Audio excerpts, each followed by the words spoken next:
Salam jemaat yang dikasih Tuhan. Kita ketemu kembali hari ini untuk kita sama-sama merenungkan kebenaran firman Tuhan.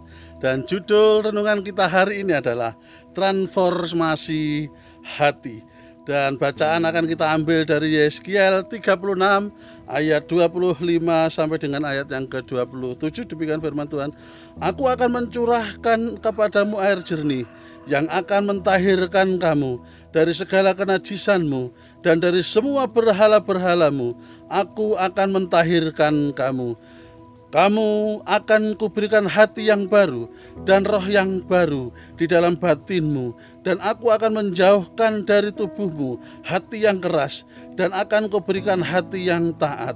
Rohku akan kuberikan diam di dalam batinmu dan aku akan membuat kamu hidup menurut segala ketetapanku dan tetap berpegang kepada peraturan-peraturanku dan melakukannya.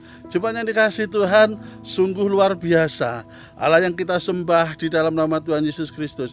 Allah yang kita kenal, Allah yang baik, luar biasa. Allah mengetahui betapa susahnya kita hidup di dunia untuk bisa hidup benar. Tetapi Tuhan yang akan memperbaharui hati saudara. Tuhan akan memberikan hati yang baru, roh yang baru, sehingga kita menjadi orang-orang yang taat kepada firman Tuhan. Hati yang keras diganti dengan hati yang lembut untuk kita mudah dibentuk di dalam kehidupan kita. Oleh sebab itu, sebagai anak-anak Tuhan, berilah hidup kita, berilah diri kita, berilah hati kita untuk diperbaharui oleh Tuhan, sehingga di dalam kehidupan kita, setelah kita diperbarui hati kita, maka dari hati yang baru itu akan terpancar perkataan yang baik.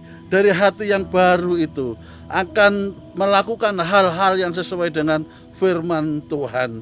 Dan satu hal yang harus kita lakukan adalah kita berserah dan kita taat. Kita jangan berontak, kita jangan melawan, tetapi berikan hidup saudara untuk dipimpin Allah sebagai wujud pimpinan Allah. Roh diberikan kepada kita, Roh Kudus ada bersama-sama dengan kita. Oleh sebab itu biarlah kita diberikan satu kepekaan untuk kita taat kepada pimpinan Roh Kudus. Ayat yang ke-27 saya ulangi.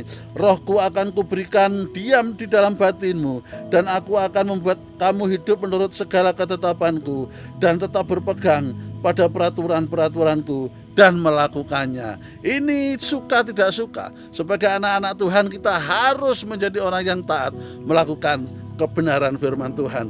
Dan untuk itu Roh Kudus menyertai saudara. Roh Allah ada bersama kita, memimpin kita, memampukan kita, dan melembutkan hati kita untuk bisa dibentuk seperti Kristus hidup. Demikianlah kita harus hidup. Immanuel, Tuhan Yesus memberkati kita semuanya.